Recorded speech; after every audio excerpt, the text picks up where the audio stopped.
Hello बच्चों, कैसे हो आप लोग। आई होप कैसे भी अच्छे होगे और अच्छे से पढ़ाई कर रहे होगे। देखिए आज मैं आपको बताने वाला हूँ क्लास 10th साइंस का एक मोस्ट इम्पोर्टेंट सेट, ठीक है, जो कि 2024 के लिए एक गोल्डन सेट है। मतलब ये है कि सारे के सारे बहुत ही ज़्यादा इंपॉर्टेंट क्वेश्चन है और 2024 के लिए आने के हाईली चांसेस हैं। 2024 में आ ही जाएंगे, समझ के चलो। ठीक है, देखो हमने जो यहाँ पर सेट को छांटा है, ठीक है, ये सेट है हमारा 2020 का शायद सेट था। ठीक है, यहाँ पर हाँ देखिए 2020 का सेट 4NM है हमारे पास। ठीक है, इसके सारे ऑब्जेक्टिव, सारे न्यूमेरिकल, सारे थ्योरी, सारे के सारे मतलब इम्पोर्टेंट ही है, बिल्कुल बहुत ही ज़्यादा इम्पोर्टेंट है और बहुत ही ज़्यादा जो है बोर्ड एग्जाम में रिपीट किए गए हैं। ठीक है, पूरा का पूरा सेट हम कराएंगे, तो चैनल को सब्सक्राइब कर लो जिससे आने वाले सेट्स की वीडियो आपको मिल जाए। और बहुत ही ज़्यादा इंपॉर्टेंट सेट हम 2024 के लिए कराएंगे, मैथ के भी साइंस के भी। ठीक है, देखो यहाँ पर हम जो है न्यूमेरिकल्स को करेंगे, ऑब्जेक्टिव आप खुद कर लीजिएगा, बहुत ही आसान है। ठीक है, चलो यहाँ पर देखिए न्यूमेरिकल हमारा जो पहला है उसको देख लीजिए, क्या है आपको स्क्रीन पर दिख जाएगा ऊपर, वहाँ पर देख लीजिएगा और बहुत ही ईजी तरीके से समझेंगे, कोई इसमें वो नहीं है। ठीक है, देखो यहाँ पर जो पहला क्वेश्चन हमारे पास है वो कह रहा है कि एक लेंस की फोकस दूरी की गणना कीजिए यदि उसकी क्षमता -2.0 डायोप्टर है, यदि +1 डायोप्टर की क्षमता वाले लेंस इसके साथ जोड़ दिया जाए तो संयुक्त लेंस की फोकस दूरी क्या होगी। मतलब दो फोकस दूरी हमको बतानी है और दो क्षमताएं हमको दी गई हैं। देखिए बहुत ही आसानी से इसको समझेंगे और बहुत ही आसान वैसे तो क्वेश्चन है। ठीक है, वो इसमें इशू नहीं है। क्वेश्चन नंबर 1 न्यूमेरिकल जो पहला है उसमें हमको फोकस दूरी निकालनी है। ठीक है, फोकस दूरी हमको निकालनी है और इसमें क्षमता हमको जो दी गई है, क्षमता को हम P से प्रदर्शित करते हैं, तो P हमको यहाँ पर पहले पार्ट को हम सॉल्व करेंगे। देखो जब P बराबर हमको दिया गया है -2.0 डायोप्टर, इसको हम ऐसे लिख सकते हैं P बराबर -2 डायोप्टर। ठीक है, ये दिया गया है, तब हमको फोकस जो है निकालनी है, फोकस दूरी कितनी होगी। ठीक है, पहली कंडीशन में ये फोकस दूरी हमको निकालनी है और दूसरी कंडीशन में अलग से फोकस दूरी निकाल लेंगे। पहली कंडीशन को सॉल्व करते हैं। देखिए P हमको क्षमता दी गई है, फोकस दूरी निकालनी है, तो सिंपल सा आपको फॉर्मूला पता होगा कि P बराबर होता है 100/F, यही होता है ना। तो बस यहाँ पर रख दो मानों को। देखो P कितना है हमारे पास, -2 है। ठीक है, ये मात्रक नहीं लिखना है आपको, 100/F। देखो इसके बटे में कुछ नहीं तो 1, इसकी इधर गुणा करा देंगे तो हमारे पास कितना आ जाएगा, देखो -2F, 1 की 100 से होगी तो 100 आ जाएगा। तो F बराबर हमारे पास कितना आएगा, देखो सेंटीमीटर में है ये सब कुछ। ठीक है, तो सेंटीमीटर में ही हमारा आएगा ये 100, ये गुणा में है -2 तो बटे में उधर पहुंच जाएगा, -2 तो 2 पंचे 10। तो कहने का तात्पर्य ये है, तो हमारी फोकस दूरी जो आएगी वो आएगी -50 सेंटीमीटर। ठीक है, जब क्षमता -2 डायोप्टर होगी तो फोकस दूरी जो होगी वो -50 सेंटीमीटर होगी। क्लियर है। चलो इसका जो सेकंड पार्ट है उसमें बोला गया है कि जब क्षमता, ठीक है, जब क्षमता P बराबर +1 जो है +1 डायोप्टर हो, ठीक है, तो हमको फोकस दूरी की गणना करनी है। देखो इसको मान लो ये F है, इसको मान लो F डैश मान लो। ठीक है, ये हमको निकालनी है क्योंकि एक जैसे तो हम रख नहीं सकते हैं। अब आगे देख लीजिए, सेम ही होगा बिल्कुल। P बराबर वही फार्मूला लगा दो, P बराबर क्या होता है 100/F। ठीक है, देखो यहाँ पर P कितना है हमारे पास 1 है और 100/F। ठीक है, इसके बटे कुछ नहीं तो 1, F की 1 से गुणा होगी तो F आएगा और 100 की 1 से गुणा होगी तो 100 सेंटीमीटर। देन आप यहाँ पर देख सकते हैं जो हमारी फोकस दूरी आ गई है वो 100 सेंटीमीटर आ गई है। ठीक है, क्लियर है, ये इस क्वेश्चन समझ में आ गया, न्यूमेरिकल आपका हो गया है। ठीक है, चलो इसका अगला जो न्यूमेरिकल है उससे देख लेते हैं। जो अगला दूसरा न्यूमेरिकल है वो कह रहा है कि 15 सेंटीमीटर फोकस दूरी के किसी उत्तल दर्पण से किसी वस्तु 10 सेंटीमीटर दूरी पर रखिए। देखिए कोई वस्तु है, जो वस्तु की स्थिति दी गई है वो हमें 10 सेंटीमीटर दी गई है और फोकस दूरी 15 दी गई है। तो हमें प्रतिबिंब की स्थिति तथा प्रकृति बतानी है, प्रतिबिंब की स्थिति कैसी होगी और प्रकृति कैसी होगी। ठीक है, देखिए दूसरा जो क्वेश्चन है बहुत ही इंपॉर्टेंट है। इस देखो इसमें क्या क्या हमको दिया गया है। सबसे पहले यहाँ पर लिख लो दिया है। ठीक है, देखो यहाँ पर हमको दिया गया है फोकस दूरी, फोकस दूरी को F से प्रदर्शित करते हैं जो कि हमें 15 सेंटीमीटर दिया गया है। ठीक है, ये चीज़ हमको दी गई है। और एक चीज़ दिया गया यहाँ पर बताया गया है कि वस्तु 10 सेंटीमीटर दूरी पर रखी है। अच्छा, जो वस्तु की जो स्थिति है, वस्तु की जो स्थिति यानी U, वस्तु की स्थिति को U से प्रदर्शित करते हैं। तो वस्तु की स्थिति बराबर हमको दिया गया है कितना, 10 सेंटीमीटर, ठीक है। और बताया गया उत्तल दर्पण है, तो उत्तल दर्पण में U जो होता है वो माइनस होता है, बाकी सभी पॉजिटिव होते हैं। देखो UBF, उत्तल दर्पण अगर है तो U माइनस होगा, बाकी B और F पॉजिटिव होंगे। इतनी बात जो है याद रखिएगा, ठीक है। चलो, तो हमको क्या निकालना है, तो हमको निकालनी है B, यानी प्रतिबिंब की जो है स्थिति क्या होगी, और प्रकृति भी हमको बतानी है क्या होगी, प्रकृति भी बतानी है। ये क्वेश्चन बहुत ही आसान है, दर्पण है तो दर्पण का सूत्र लगा करके निकाल दो, ठीक है। बहुत ही आसान है क्वेश्चन। तो दर्पण के सूत्र से देखो, दर्पण का सूत्र जो होता है वो होता है 1/f बराबर 1/b प्लस 1/u। दर्पण है इसलिए प्लस लिया, लेंस होता तो माइनस लेते, ठीक है। देखो यहाँ पर 1/f, f कितना है हमारे पास 15 है, और 1/b तो हमको निकालना है, और प्लस 1/u कितना है हमारे पास माइनस का 10 है। तो यहाँ से हमारा जो है आंसर आ जाएगा, देखो अभी प्लस माइनस क्या हो जाएगा, यहाँ पर माइनस हो जाएगा, तो माइनस का 10। इसे हम अगले क्वेश्चन में आपको बताते, अगले पेज में जो है बताते हैं। देखो यहाँ पर 1/b को जो है बाहर निकाल लेंगे, बराबर में हमारे पास 1/15 है, और माइनस का जब आप इधर पंचांतर करेंगे तो चिन्ह चेंज हो जाएंगे। तो कुछ इस तरीके से आपको सोल्यूशन करना है। 10 की 1 से 15 की 1 से करेंगे तो 15 आएगा, एंड अब आमने सामने करा दीजिए तो हमारे पास आ जाएगा 1500, ठीक है। इतनी चीज़ क्लियर। आप देख लो यहाँ पर सोल्व करके हमारी जो है B निकल आई है। देखो 1/b बराबर 15 10 कितना हो जाएगा 25 हो जाएगा, और नीचे हमारा 150 है, ठीक है। अब इसको जो सिंप्लीफाई कर लीजिए, 5 25 5 15 और 5 का 5 5 का 30, ठीक है। तो B कम B और ये 6 कम 6 सेंटीमीटर। तो इस तरीके से जो है हमारी प्रतिबिंब की स्थिति ये हो जाएगी, ठीक है। इतनी चीज़ क्लियर है यहाँ पर। अच्छा, ठीक है। चलो अगला, इसकी यहाँ प्रकृति भी तो बतानी है ना हमको, प्रकृति बतानी है। तो प्रकृति देखो कैसी होगी, इसकी प्रकृति हो जाएगी कैसे, ये देखो प्लस में आया है, इसका मतलब ये जो प्रतिबिंब बना होगा वो दर्पण के पीछे बना होगा। तो प्रतिबिंब जो होगा, प्रतिबिंब देखो प्रतिबिंब कैसा आया, प्लस में आया। अब प्लस में आया तो जो है दर्पण के पीछे बनेगा, अगर माइनस में आता तो दर्पण के आगे बनता। तो लिख दो यहाँ पर प्रतिबिंब दर्पण के पीछे, ठीक है, पीछे बनेगा, और कैसा होगा आभासी होगा। कैसा होगा आभासी होगा, मतलब एक प्रकार से डॉट डॉट में बनेगा, कल्पना करके, ठीक है। इस तरीके से जो ये क्वेश्चन हो गया, आई होप कि आपको समझ में आ गया होगा, और बहुत ही इजी तरीके से मैंने बताया है, ठीक है। चलो यहाँ पर इसके बाद जो अगला इसका क्वेश्चन है उसे देख लेते हैं, और बहुत ही ईजी तरीके से बता रहा हूँ मैं आपको, ठीक है। चलो इसका जो अगला क्वेश्चन है वो भी बहुत ही ज़्यादा इंपॉर्टेंट है, सारे के सारे इंपॉर्टेंट क्वेश्चन है, ठीक है। और लाइक कर देना, वीडियो को नहीं किया तो लाइक जरूर अभी से कर दो, जाकर के लाइक कर दो पहले, ठीक है। अब देखो यहाँ पर तीसरा क्वेश्चन है, कह रहा है कि 2 ओम 3 ओम तथा 6 ओम के प्रतिरोधों को किस प्रकार समायोजित करें कि संयोजन का कुल प्रतिरोध 4 ओम पहला है, और दूसरा क्वेश्चन इसमें 1 ओम हो।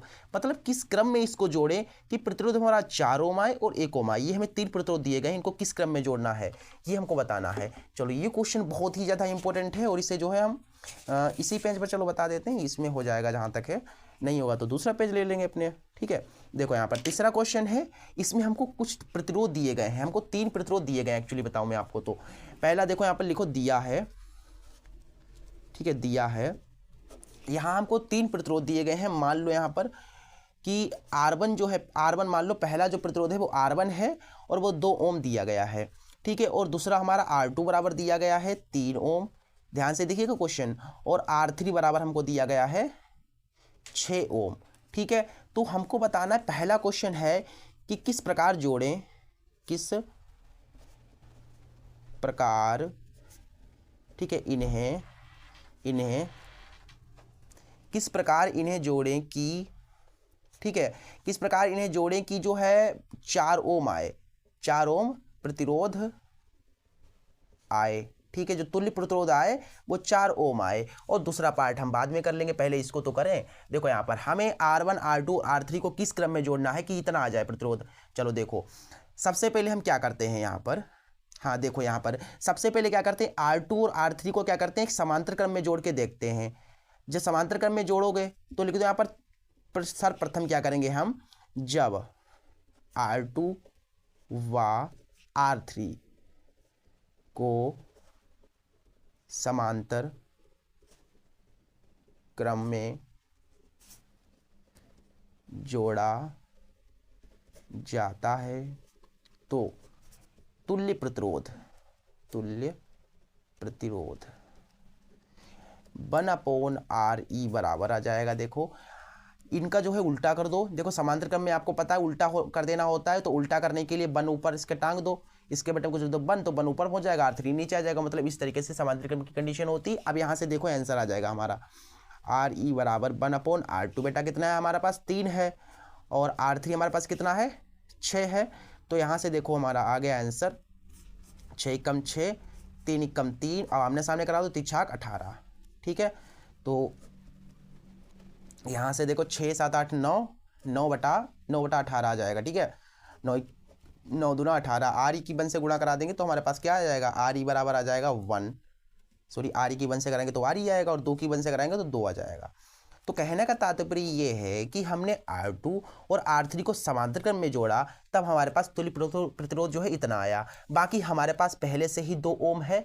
तो कहने का मतलब ये है, इसलिए कुल प्रतिरोध, कुल यहाँ पर लिखना है, ठीक है, कुल प्रतिरोध बराबर आ जाएगा। देखो जी हमारे पास क्या है, तुल्य प्रतिरोध 2 ओम आया, और हमारा कितना है ये वाला, देखो इसको मैंने जोड़ा तो हमारे पास जो है इतना आया, 2 आया। ठीक है, और हमारा ये पहले से ही बचा हुआ है, तो ये 2 जोड़ दो यहाँ पर। तो कहने का मतलब हमारा क्या आ रहा है, 4 ओम आ रहा है। और हमें कितना चाहिए था, हमें 4 ओम ही चाहिए था। एक्चुअली बताऊँ मैं आपको, तो कितना चाहिए था, 4 ओम चाहिए था। क्यों, क्योंकि देखो पहले बताया था कि किस क्रम में जोड़े कि 4 ओम आए। तो जब अब R2 और R3 को समांतर क्रम में जोड़ेंगे तो हमारे पास इतना आएगा। बाकी ये तो हमारे पास पहले ही है, तो 2 और 2 कितना हो गया, 4 हो गया। ठीक है, चलो अब अगले पहला वाला जो है पार्ट हो गया। इसका जो सेकंड पार्ट है उसे हम अगले पेज में देख लेते हैं। देखो इसका सेकंड पार्ट यहाँ पर ऐसे डालें, जैसे मैं बोर्ड एग्जाम में आपको करना बिल्कुल सेम वैसे ही करा रहा हूँ मैं आपको। ठीक है, चलो यहाँ पर देखो अब जो सेकंड पार्ट है उसमें लिख लो, देखो कि किस क्रम में जोड़ें, किस क्रम में, ठीक है, किस क्रम में R1 R2 व R3 को जोड़ें कि तुल्य की प्रतिरोध, सॉरी यहाँ पर क्या है, किस क्रम में जोड़ें कि कुल प्रतिरोध कितना आए। पहला इसमें है कि 1 ओम आए, 1 ओम आए। अब ये हमारी सेकंड कंडीशन है। देखो पहले पूछा गया था कि कुल हम कितना जोड़ें, किस क्रम में जोड़ें कि 4 ओम आए, तो हमने बता दिया भैया R2 और R3 को समांतर क्रम में जोड़ोगे तो हमारे पास कुल प्रतिरोध जो है 4 ओम आ जाएगा। अब हम क्या करते हैं, देखो अब हमें भैया 1 चाहिए, अब की बार 4 नहीं चाहिए, अब की बार हमको 1 चाहिए। तो देखो क्या करेंगे अब हम, तो ऐसा कीजिए, अब आप क्या कर सकते हैं इसमें, तो सबसे ऐसा कीजिए कि R1 R2 और R3 को समांतर क्रम में डाल के देखिए, मतलब इन तीनों को जो है समांतर क्रम में जोड़ के देखते हैं आता है कि नहीं आता है। तो यहाँ पर लिख दो चूंकि R1 R2 व R3 को समांतर क्रम में जोड़ने पर, ठीक है, समांतर क्रम में जोड़ने पर हम क्या कर रहे हैं, इन तीनों को समांतर क्रम में जोड़ रहे हैं, और हमारा देख लेना 1 ही आएगा। ठीक है, इसलिए तुल्य प्रतिरोध, तुल्य बोलो या कुल बोल सकते हो आप, ठीक है, तुल्य बोलो या फिर मैं कुल लिख देता हूँ ब्रैकेट में, कुल प्रतिरोध 1/RE डैश बराबर क्या हो जाएगा। देखो इनको क्या करना है, हमको समांतर क्रम में जोड़ना है, इनको तो उल्टा कर दो, R1 को उल्टा कर दिया लो, R2 को भी उल्टा टांग दिया, और R3 को भी उल्टा मैंने कर दिया। अब बस आंसर आ गया। देखो कैसे आएगा, आप देख लो आंसर आ चुका है। देखो 1/RE डैश बराबर आ जाएगा, देखो 1/R1।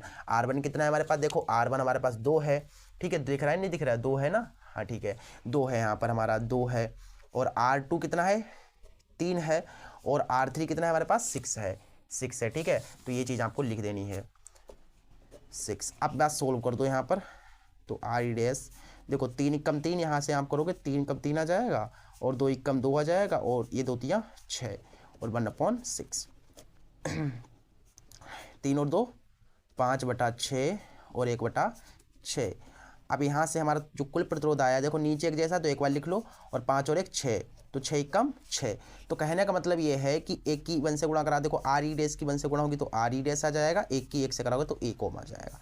तो कहने का मतलब ये है कि जब आप R1 R2 और R3 को समांतर क्रम में जोड़ते हैं तो हमारा 1 ओम आता है। ये चीज़ लिख दोगे ना बोर्ड एग्जाम में, बस हो गया, आपके जो 4 नंबर हैं आपके मार्कशीट में आ जाएंगे, बिल्कुल आपको मिल जाएंगे। ठीक है, इस तरीके से भी क्वेश्चन को करना था। ठीक है, आई होप कि आपको समझ में आ गया होगा, और बहुत ही इजी तरीके से मैंने बताया आपको। ठीक है, चलो इसके बाद जो इसका अगला क्वेश्चन है न्यूमेरिकल है, उसको देख लेते हैं क्या है। देखो इसका जो अगला क्वेश्चन है वो यहाँ पर देखो, यहाँ पर चित्र बता दिया गया, परिपथ दिया गया है। यहाँ पर क्वेश्चन है कह रहे कि दिए गए परिपथ में गणना करनी है। पहला क्वेश्चन है ए तथा बी बिंदुओं के बीच तुल्य प्रतिरोध क्या होगा। दूसरा इसका क्वेश्चन है धारा का मान क्या होगा। तीसरा क्वेश्चन है ए तथा सी बिंदुओं के बीच की दूरी क्या होगी, सॉरी विभवांतर क्या होगा, ये हमको बताना है। ठीक है, चलो यहाँ पर हो जाएगा हमारा, देखो ये क्वेश्चन हो जाएगा, कोई दिक्कत नहीं है। सबसे पहले मैंने इसको जो चित्र बना करके रखा हुआ है, एक्चुअली मैं आपको बताऊं तो यहाँ पर मैंने पहले से ही रखा हुआ है जिससे कि कोई दिक्कत ना हो। अब ठीक है, अब यहाँ पर देख लो, पहला इसमें वो देखो ये परिपथ दिया गया है, यहाँ पर ये जो वाला ये वाला जो है समांतर क्रम में है, इस तरीके से श्रेणी क्रम में जुड़ा हुआ है। हमें ए तथा बी के मध्य तुल्य प्रतिरोध निकालना है, पहला क्वेश्चन है। ए तथा बी आपको क्लियर दिख रहा है, नहीं दिख रहा है? देखता हूँ मैं आपको, हाँ ठीक है, आप दिख रहा है ना, चलो ठीक हो। देखो यहाँ पर ए तथा बी बिंदुओं के बीच, ए ये है और बी ये है, तो इनके मध्य तुल्य प्रतिरोध कितना होगा ये हमको बताना है। तो देखो कैसे निकालेंगे। सबसे पहले क्या करते हैं हम, आप देखेंगे कि 4 ओम, ये 4 ओम, तो यहाँ पर देखो इसको मान लो R1 माना, देखो R1 बराबर ये वाला 4 मान लो, कि R2 बराबर मान लो 4, और ये वाला जो है R3 बराबर ये वाला जो है 4 मान लो। ठीक है, तो चूंकि ऐसे लिख दीजिए कि चूंकि R1 व R2 कौन से क्रम में बेटा, देखो समांतर क्रम में ऊपर नीचे है, तो क्या है समांतर क्रम में है, क्रम में है। ठीक है, इसलिए तुल्य प्रतिरोध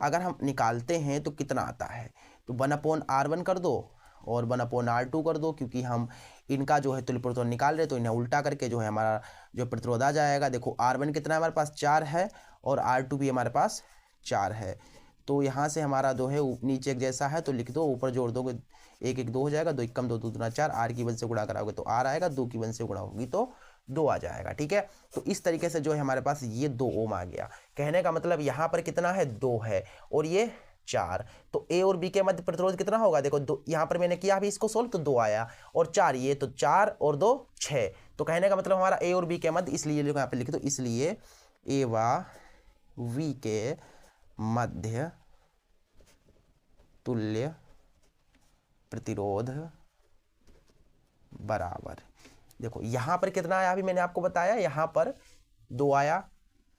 ठीक है, और ये वाला 4 है, क्योंकि ए और बी के मध्य देखो ये 2 है और ये 4 है, तो 4 यहाँ पर जोड़ दो, तो हमारा जो तुल्य प्रतिरोध आएगा वो आएगा 6 ओम। हैंस ये हमारा आंसर आएगा, hence this is the answer of this question. ठीक है, चलो यहाँ पर अगला जो इसका पार्ट है उसको देख लेते हैं क्या है। अगला क्वेश्चन में कहा गया कि धारा का मान ज्ञात करना है, मुझे क्या निकालना है, धारा का मान। धारा निकालनी है भैया, इस परिपथ में, इस पूरे के पूरे संपूर्ण परिपथ में कितनी धारा बह रही है ये भी बताना है। तो देखो यहाँ पर कैसे होगा, धारा निकालने के लिए आपको पता है R बराबर क्या होता है, फार्मूला R बराबर होता है B/I।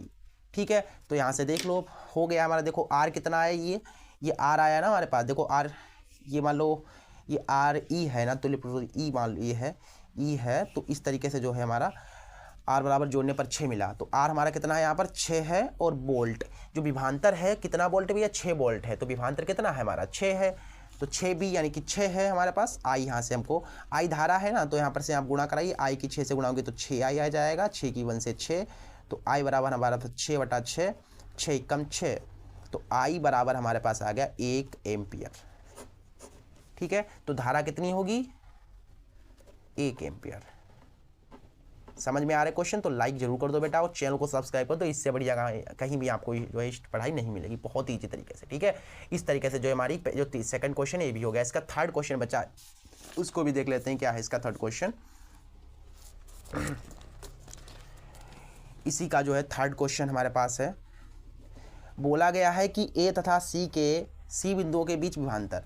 यहाँ पर आपको चित्र के माध्यम से समझाऊंगा, तो यहाँ पर जो है इसको ऐसा कर लो, यहाँ पर तीसरा, ए तथा सी के मध्य विभवांतर, ए तथा सी के मध्य विभवांतर हमको क्या होगा ये भी बताना है भैया। देखो ए ये है और सी ये है, तो इसके मध्य विभवांतर निकालना है, तो R बराबर फार्मूला लगाओ B/I भैया। ठीक है, तो यहाँ से अगर आप देखें कि यहाँ का जो यहाँ से यहाँ का जो प्रतिरोध हमारे पास था, यहाँ से यहाँ का वो कितना आया था, देखो यहाँ से यहाँ का जो प्रतिरोध आया था वो आया था कितना, 2 आया था, ए तथा बी के मध्य। तो यहाँ पर 2 मिनट रुकिए, यहाँ से ए और सी के मध्य मैंने निकाला ना, यहाँ पर थोड़ा ध्यान से देखिएगा, ए और सी के मध्य हमको निकालना है विभवांतर। ए और सी के मध्य कितना विभवांतर है ये निकालना है। हम निकाल चुके हैं ए और सी के मध्य कितना प्रतिरोध बह रहा है, 2 बह रहा है, यहाँ पर 2 बह रहा था ना, 2, तो 2 हमारा प्रतिरोध हो जाएगा, तो आर कितना होगा, 2 होगा। ठीक है, चलो यहाँ पर ठीक है, यहाँ पर तो कितना हो जाएगा, यहाँ से हमारा जो है 2 हो जाएगा यहाँ पर। ठीक है, तो यहाँ पर हमारा 2 लिख दो, और विभवांतर तो हमको ज्ञात करना है आई कितनी हमने अभी धारा निकाली, देखो यहाँ पर धारा मैंने 1 निकाली एम्पियर, तो धारा हमारी 1 एम्पियर लिख दो यहाँ पर, तो 1 यहाँ पर लिख दो, इसके बेटा को चलिए तो 1 बी की 1 से गुणा होगी तो बी आएगा, 2 की 1 से गुणा होगी 2 ए, तो विभवांतर जो हमारे पास आएगा वो आएगा 2 वोल्ट। ठीक है, तो इस तरीके से मैं कह सकता हूँ कि ए और सी के मध्य जो विभवांतर है वो कितना है, 2 वोल्ट है। ठीक है, और यहाँ पर थोड़ा कंफ्यूज मत होइएगा कि यहाँ से यहाँ के मध्य निकालना है, तो प्रतिरोध हमारा कितना है, यहाँ का 2 है, मैंने भी इनको निकाला समांतर क्रम में जोड़ के, तो इस तरीके से ये क्वेश्चन भी हो गया। ठीक है, इस तरीके से हमने जितने भी इसके न्यूमेरिकल थे वो कर लिए हैं। ठीक है, इतने जिसके न्यूमेरिकल थे वो कर लिए हैं। इसके बाद इसका जो अगला क्वेश्चन है थ्योरी बेस्ड है, बाकी बहुत ही ज़्यादा इंपॉर्टेंट है, याद रखिएगा, one of the most important, बार बार पूछा जाता है। ठीक है, अगला अथवा वाला क्वेश्चन देखिए, थ्योरी बेस्ड है, कह रहा है कि कांच के प्रिज्म द्वारा श्वेत प्रकाश के वर्ण विक्षेपण की परिघटना उपयुक्त किरण आरेख खींच कर जो है चित्र बना करके बतानी है, हमको समझानी है। बहुत ही इंपॉर्टेंट क्वेश्चन है, बहुत ही ज़्यादा इंपॉर्टेंट क्वेश्चन है। देखो इसको मैं आपको समझाता हूँ, ध्यान से देखिएगा, अपनी भाषा में बिल्कुल लिखा हुआ है, कहते बिल्कुल अपनी जो बिल्कुल हिंदी भाषा में, इस तरीके से देखो यहाँ पर। ठीक है, इसको मैं ऐसे आपको समझाऊंगा, देखो पहले इसको यहाँ पर रख लूँ जिससे कि थोड़ा ध्यान ना जो है आपका भटके। यहाँ पर समझिए क्वेश्चन को, बताया गया है कि एक किरण, कोई कांच का टुकड़ा लेना है, तो मैं कांच का टुकड़ा मैंने प्रिज्म ले लिया, इस तरीके का कांच का टुकड़ा है। तो ये देखो यहाँ पर जब आप श्वेत प्रकाश किरण यहाँ से डालेंगे इस प्रिज्म से, ठीक है, ये प्रिज्म है हमारे पास, ये त्रिभुज नहीं है, प्रिज्म है, त्रिभुज के आकार का प्रिज्म है। तो जब आप इसमें श्वेत प्रकाश डालेंगे तो इसको देखो इस टाइप से इधर जाना था, लेकिन अपवर्तन के बाद जो है अपने मार्ग से विचलित हो जाती है, तो इसका मतलब ये इसको इधर जाना था, लेकिन ये क्या होगा, इधर जो है अपने मार्ग से विचलित हो गई। जब अपने मार्ग से विचलित हो जाएगी, जब देखो जब सूर्य की प्रकाश किरण होती है ना, आप कांच से गुजारेंगे तो वो अनेक रंगों में विभाजित हो जाएगी, बहुत सारे असंख्य रंगों में विभाजित हो जाएगी।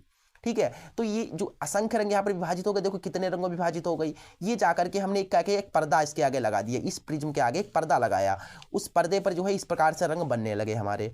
पहले जो सबसे ऊपर बना वो आर बना, यानी लाल रंग बना, और सबसे जो नीचे बना वो बना बैगनी। ठीक है, वायलेट, ठीक है, बैगनी बना। तो इस तरीके से रंग बने। बाकी आपको दिख रहे होंगे कि 1 2 3 4 5 6 7 रंग, 7 रंग दिख रहे हैं ना आपको, लेकिन और आप ये भी कहोगे कि 7 रंग ही होते हैं, सूर्य के प्रकाश की किरण में 7 रंग होते हैं, बाकी ये गलत है। 7 रंग केवल और केवल आपकी आंखों को दिखते हैं, वो 7 रंग नहीं होते हैं। इन लाल और बैगनी के मध्य ये इतने ही रंग नहीं है, ये आपको जो दिख रहे हैं 5 रंग, ये नहीं है, बाकी इसके बहुत सारी असंख्य, जिनकी आप गिन नहीं सकते, जिन्हें आप पहचान भी नहीं पाएंगे कि ये कौन सा रंग है, इतने रंग हैं। तो लाल और बैगनी के मध्य जो यहाँ पर बीच में बने हैं अनंत रंग हैं, असंख्य रंग हैं। ठीक है, तो सूर्य के प्रकाश की किरण में केवल 7 रंग नहीं होते हैं, अनेक रंग होते हैं। अब यहाँ पर समझो बात को, मैंने हिंदी में यहाँ पर आपको तो लिखना पड़ेगा ना भाई, आपको समझाना है। देखो वर्ण विक्षेपण क्या होता है, कभी कभार आता है वर्ण विक्षेपण क्या होता है। तो देखो श्वेत प्रकाश किरण का अपने अवयवी रंगों में विभाजित होना प्रकाश का वर्ण विक्षेपण कहलाता है। श्वेत प्रकाश किरण है, ये अपने रंगों में विभाजित हो गई, इसे ही तो वर्ण विक्षेपण कहेंगे। वर्ण यानी रंगों में विभाजित होना को वर्ण विक्षेपण, रंगों में विभाजित हो जाना, बिछ जाना, उसे वर्ण विक्षेपण कहते हैं। तो श्वेत प्रकाश किरण गई, अपने रंगों में विभाजित हो गई, इसे वर्ण विक्षेपण कहेंगे।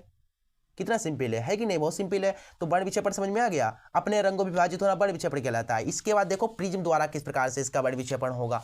तो देखो यहाँ पर प्रिज्म द्वारा हमने लिखा हुआ है कि प्रिज्म द्वारा प्रकाश का वर्ण विक्षेपण, समझो यहाँ पर इतना कोई बड़ा नहीं है, मैंने बहुत ही आसानी से आपको समझाऊंगा। ठीक है, बहुत अपनी भाषा में लिखा है। देखो यहाँ पर जब श्वेत प्रकाश किरण प्रिज्म से होकर गुजरती है, ये श्वेत प्रकाश किरण है, प्रिज्म से होकर गुजरती है, तो अपवर्तन के बाद प्रिज्म के आधार की ओर झुक जाती है। देखो यहाँ पर भैया ये इधर के लिए गई, अपवर्तन के बाद क्या हुआ, ये आधार है ना, तो इसकी ओर देखो झुक गई किरणें, इसको इधर जाना चाहिए था, लेकिन ये क्या हुआ, आधार की ओर, इसकी ओर जो है झुक गई किरणें, इस तरीके से। तो मैंने यहाँ पर लिख दिया कि अपवर्तन के बाद आधार की ओर झुक जाती हैं तथा पर्दे पर विभिन्न रंगों में विभाजित हो जाती हैं। पर्दा, ये पर्दा है, इसमें देखो विभिन्न रंगों में विभाजित हो गई, यही लिखा मैंने। पर्दे पर बने इन रंगों को स्पेक्ट्रम कहते हैं। ये रंग जो बने हुए हैं ना, इन्हें स्पेक्ट्रम कहेंगे। क्या कहेंगे? इन्हें स्पेक्ट्रम कहेंगे। ठीक है, इस पर्दे का एक सिरा लाल तथा एक सिरा बैगनी होता है। देखो, एक सिरा लाल है और एक सिरा नीचे वाला जो है बैगनी है। ठीक है, यही मैंने लिखा हुआ है। तथा लाल और बैगनी रंगों के बीच असंख्य रंग होते हैं। असंख्य यानी अनेक रंग हैं भैया। लाल ऊपर वाला और बैगनी, ये इसके बीच में असंख्य रंग है। केवल 5 रंग नहीं है, बहुत सारे रंग हैं। ठीक है, असंख्य रंग हैं। ठीक है, ठीक है, यहाँ पर देख लो अब। परंतु हमें केवल 7 रंग ही दिखते हैं। हमारी आंखों को केवल 7 रंग दिखते हैं यहाँ पर, इसलिए हम कहते हैं भैया 7 ही रंग हैं।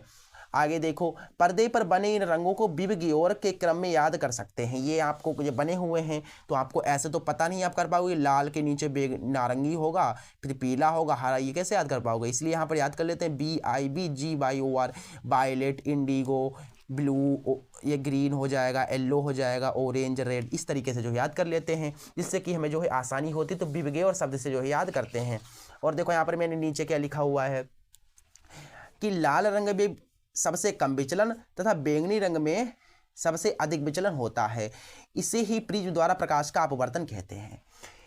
ये चीज समझ में आ गई। अब एक चीज यहाँ पर पॉइंट समझिए कि लाल रंग में जो है, लाल रंग में विचलन कम होता है और बैंगनी रंग में विचलन अधिक होता है। ऑब्जेक्टिव में आता है किस रंग में विचलन सबसे अधिक होता है, तो भैया बैंगनी में सबसे अधिक होता है, और कम किस में होता है? लाल में कम होता है। समझ में क्वेश्चन आ गया? देखिए, यहाँ पर स्क्रीनशॉट लेना चाहो तो स्क्रीनशॉट ले सकते हो। मैं थोड़ा छोटा यहाँ पर कर देता हूँ। ठीक है, अब देखिए, यहाँ से देखिए, देखो यहाँ पर, अब यहाँ पर आप जो है स्क्रीनशॉट इसका ले सकते हैं। कुछ इस तरीके से हमने लिखा हुआ है, पूरी की पूरी थ्योरी यहाँ पर लिखी हुई है। स्क्रीनशॉट जो है ले लीजिए। ठीक है, चलो अब इसके बाद जो इसका अगला क्वेश्चन है उसे देख लीजिए क्या है। इसका अगला क्वेश्चन देखो, यहाँ पर उपखंड खा यानी कि केमिस्ट्री हमारी स्टार्ट हो जाती है। यहाँ पर देखिए, कह रहे हैं कि निम्नलिखित यौगिकों का संरचना सूत्र लिखिए। संरचना सूत्र लिखना है हमको। पहला यहाँ पर है प्रोपेनॉल 2 का लिखना है और दूसरा पेंटेनल का। तो यहाँ पर मैं आपको जो है समझा देता हूँ इसका जो है कैसे लिखेंगे संरचना सूत्र। देखो यहाँ पर जो पहला है, पहला हमको बताना है प्रोपेनॉल 2। इसका जो है संरचना सूत्र क्या होगा वो बताना है। चलो यहाँ पर देखो, मैंने वैसे तो संरचना सूत्र समझा करके रखा हुआ है, आपने देख लिया होगा आई होप। ठीक है, चलो यहाँ पर देखो, सबसे पहले क्या कीजिए, ये जो प्रोपेनॉल है ना, इसका संधि विच्छेद कीजिए। तो प्रोपेनॉल का संधि विच्छेद क्या होगा? प्रोपेन प्लस ऑल, है कि नहीं? Propane plus all, propanol. तो यहाँ पर प्रोप आया, तो प्रोप का मतलब कार्बन कितने हैं? मेथ एथ प्रोप यानी कार्बन 3 है। तो कार्बन अपने को 3 बना लेने हैं इस तरीके से। ठीक है, इनके मध्य भैया एक एक जो है साझेदारी करा दो। बाकी ओल आया, कितने नंबर पर? 2 नंबर पर। 2 नंबर पर ओल। ओल को क्या कहते हैं? ओल को कहते हैं हम क्या कहते हैं? OH कहते हैं। तो 2 नंबर पर यानी कि 1 2 3, 2 नंबर पर क्या कर दो? OH लगा दो। तो मैंने 2 नंबर पर जो है OH लगा दिया, बस हो गई संरचना लो हो गई। अब यहाँ पर H जोड़ने की बारी आएगी। देखो, एक कार्बन के पास कितने? कार्बन के भातम कोष में 4 इलेक्ट्रॉन होते हैं। तो यहाँ पर कहने का मतलब एक इसका हो गया, तो बचे होंगे 3। तो 3 कुछ इस तरीके से बचे होंगे। यहाँ पर ऐसे इस तरीके से जो H जोड़ दो। और बाकी इसका देखो, इसके 4 होते हैं ना कार्बन के, तो एक ही है, तो बाकी एक तो बचा है यहाँ पर, तो एक यहाँ पर H जोड़ दो। इसके देखो एक ये है, तो यहाँ पर 3 बचे होंगे कुछ इस तरीके से, जो आपको संरचना सूत्र बनाना था। ठीक है, समझ में आ गया? चलो आज इसके बाद जो इसका अगला है, उसमें भी हमको संरचना सूत्र बनाना है। उसमें क्या बताया गया? पेंटेनल का। ठीक है, तो पेंटेनल का क्या होगा? तो पेंटेनल का भी बना दो। देखो, पेंटेनल सबसे पहले क्या कीजिए? इसकी संधि विच्छेद कीजिए। तो पेंटेनल यानी कि पेंटेन प्लस अल। ठीक है, तो पेंटेन प्लस अल। पेंट का मतलब कार्बन कितने? मेथ एथ प्रोप ब्यूट पेंट। कार्बन कितने आए? 5 आए। तो भैया कार्बन 5 बना दो इस तरीके से। ठीक है, 4 हो गए और 5 इस तरीके से। एक एक बंद की साझेदारी इसके बीच करा दो। बाकी अल आ रहा है। अल का मतलब क्या है? CHO।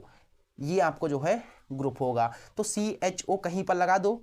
तो C पहले से ही है, HO आप ऐसे लगा दीजिए, है कि नहीं? C तो पहले से HO मैंने लगा दिया। अब देखो, इसके इस तरीके से आप करा दो, इस तरीके से इसके जो हाइड्रोजन जोड़ दो इस तरीके से। बस यहाँ पर हाइड्रोजन जोड़ दो, काम हो गया अपना। ठीक है, समझ में आ गया? बहुत ही आसान है, बहुत ही आसान है। संरचना सूत्र और IUPAC नामकरण करना बहुत ही आसान है। ठीक है, इसको आप ऐसे भी लिख सकते हो। देखो, CH कितने हैं? 3 है, CH3 और CH2। फिर यहाँ पर देखो CH2 है, फिर CH2, फिर CH2HO O। इस तरीके से भी कर सकते हो आप, कोई दिक्कत आपत्ति नहीं है। ठीक है, हो गया इस तरीके से। ठीक है, यहाँ पर इस तरीके से आपको जो है करना है, यह है आपका। ठीक है, चलिए इसके बाद जो इसका अगला क्वेश्चन है उसे देख लेते हैं क्या है। इसके बाद जो इसका अगला क्वेश्चन है वो कह रहा है कि निम्नलिखित अभिक्रियाओं को संतुलित रासायनिक समीकरण लिखिए। जैसे कि यहाँ पर जिंक प्लस सिल्वर नाइट्रेट बराबर जिंक नाइट्रेट प्लस सिल्वर बनेगा। इसका नाम को जो है संतुलित करके जो है रासायनिक समीकरण देनी है और 2 क्वेश्चन इसके हैं। चलो यहाँ पर जो है इसको मैं आपको बता देता हूँ। देखो यहाँ पर मैंने इसका जो है पहले से ही जो है बना करके रखा हुआ है, यहाँ पर जो है लिख करके रखा हुआ है आप लोगों के लिए। इतना करते हैं तो आप लोग लाइक कर दो और अपने फ्रेंड्स को प्लीज़ जो है शेयर जरूर कर दो इस वीडियो को। ठीक है, बहुत ईजी तरीके से मैं पढ़ाता हूँ। देखो यहाँ पर क्या है, इसमें क्या है, हमको पहले तो रासायनिक समीकरण भैया लिखनी है। तो देखो यहाँ पर क्या है, जिंक, तो जिंक का मतलब जेडियन, और सिल्वर यानी कि एजी, और नाइट्रेट का मतलब NO3। बस हो गया, जिंक हमारा जेडियन और जिंक नाइट्रेट है तो NO3 का होल ट्वाइस। याद रखिएगा जिंक नाइट्रेट का फॉर्मूला होगा ZnNO3 का होल ट्वाइस। ठीक है, और प्लस सिल्वर यानी कि Ag। अब संतुलित भी तो करना है। अब देखो संतुलित कैसे होगा, देखो Zn एक है, Zn एक है, Ag एक है, Ag एक है। बाकी यहाँ पर देखो ध्यान से 2 है ना, 2, ये 2 इधर भी गुणा कर लेगा तो N 2 हो जाएंगे, 2 हो जाएंगे। और यहाँ पर करेगा 2 3 6 O, तो 6 O हो गए। यहाँ तो हमारा भैया ये एक ही है तो यहाँ पर 2 से गुणा करा दो। तो देखो N कितने हो गए, देखो यहाँ पर N 2 हैं तो N इधर भी 2 हो जा रहे हैं। 6 हमारे देखो 2 3 6 O हैं, और ये कर लेगा 2 3 6 हो जाएंगे। लेकिन Ag अब 2 हो गए, यहाँ तो एक ही है तो यहाँ पर भी 2 से गुणा करा दो, हमारा जो है संतुलित हो गया। कितना आसान है कि नहीं, बहुत ही आसान है। चलो आगे देख लीजिए, मैग्नीशियम यानी कि Mg। ठीक है, और हाइड्रोजन यानी कि H, और क्लोराइड यानी कि Cl2। ठीक है, नहीं कल क्लोराइड, हाइड्रोजन क्लोराइड यानी HCl होगा ना, यहाँ पर क्लोराइड थोड़ी ना लगेगा। ठीक है, HCl। बाकी यहाँ पर देखिए मैग्नीशियम यानी कि Mg, और Cl2 हो जाएगा मैग्नीशियम क्लोराइड का फॉर्मूला, प्लस हाइड्रोजन यानी कि H2। अब संतुलित करने की बारी आए। देखो यहाँ पर हाइड्रोजन, यहाँ पर देखो हाइड्रोजन 2 है, यहाँ पर एक ही है तो इसको 2 जो हाइड्रोजन दे दो, 2 से गुणा करा दो। देखो 2H हो जाएगा तो 2H हो गया, और देखो 2 कितना हो गया, Cl हो गया, और Cl भी 2 है, Mg एक संतुलित हो गया। ठीक है, आगे देख लीजिए। इसके बाद जो इसका अगला क्वेश्चन है उसे देखो क्या है। ठीक है, इस तरीके से क्वेश्चन हो गए हैं हमारे। अगला क्वेश्चन है, कह रहा है कि प्रत्येक यौगिक के 2 उपयोग लिखिए। पहला है कास्टिक सोडा और दूसरा है प्लास्टर ऑफ पेरिस। मतलब इन दोनों के जो है हमको 2 उपयोग लिखने हैं। तो देखो सबसे पहले कास्टिक सोडा पर आते हैं। तो भैया बताओ कास्टिक सोडा का कहाँ कहाँ उपयोग किया जाता है। पहला तो भैया कि धातुओं से ग्रीज हटाने में।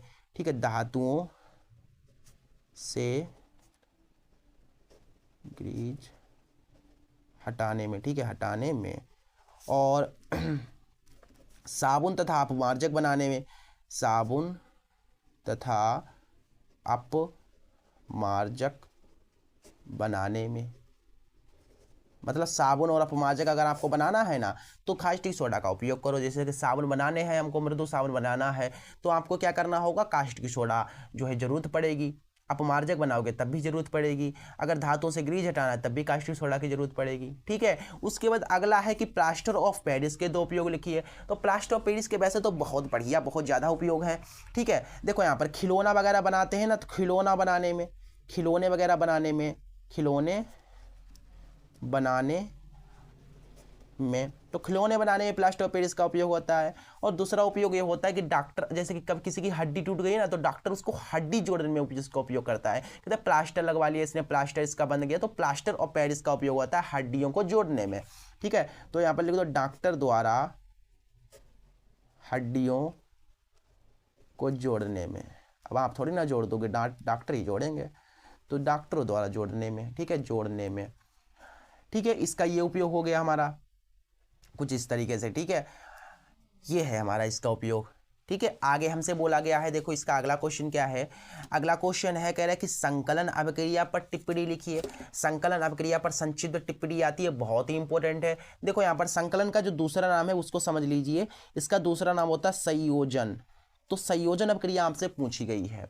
तो संयोजन अभिक्रिया क्या होती है बताओ। जब दो अभिकारक मिलकर के एक उत्पाद बनाते हैं तब उसे संकलन अभिक्रिया कहते हैं। तो सिंपल सी बात है भैया। तो यहाँ पर लिख दो, यहाँ पर कि आंसर डाल के आंसर लिख दो कि जब दो अभिकारक परस्पर अभिक्रिया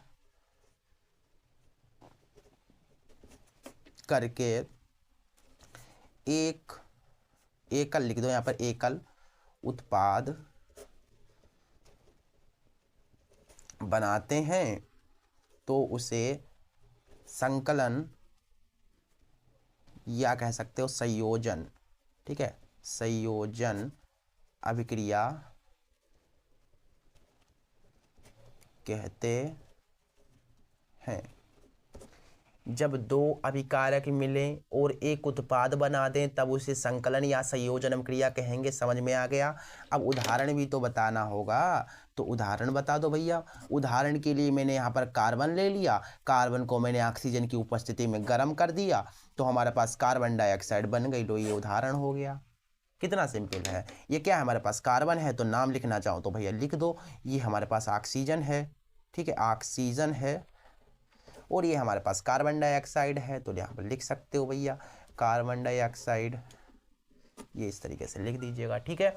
इस तरीके से जो है हमने इसके सारे के सारे क्वेश्चंस को कंप्लीट कर लिया है। बाकी इधर हमारे बात जो है निम्न पर टिप्पणी लिखिए, ऑक्सीकरण अभिक्रिया पर, युगांतमक अभिक्रिया पर, प्रतिस्थापन यानी कि विस्थापन अभिक्रिया पर टिप्पणी लिखनी है, ठीक है। इसके बाद अगला क्वेश्चन क्या है, प्लास्टर ऑफ पेरिस का रासायनिक सूत्र क्या है। तो प्लास्टर ऑफ पेरिस का रासायनिक सूत्र बताओ भैया क्या होता है, CaSO4.2H2O। यही तो होता है ना प्लास्टर ऑफ पेरिस का रासायनिक सूत्र, ये होता है। आगे बताया गया है कि इसका निर्माण किस प्रकार किया जाता है। इसका निर्माण करने के लिए आप जिप्सम को 373 केल्विन पर गर्म करोगे ना तो बन जाएगा हमारे पास plaster of Paris. Plaster of Paris कैसे बनेगा, जिप्सम को 373 केल्विन पर गर्म करने पर प्लास्टर ऑफ पेरिस बनता है, जो इसका उपयोग ये हो जाएगा। इसके महत्वपूर्ण गुणधर्म तथा उपयोग लिखिए। इसके गुणधर्म लिखने, इसके उपयोग लिखने हैं। आपको क्वेश्चन जो है आपको PDF जो है लिंक डिस्क्रिप्शन में मिल जाएंगी, इन सब की जो है मिल जाएंगी, आप देख लीजिएगा, ठीक है।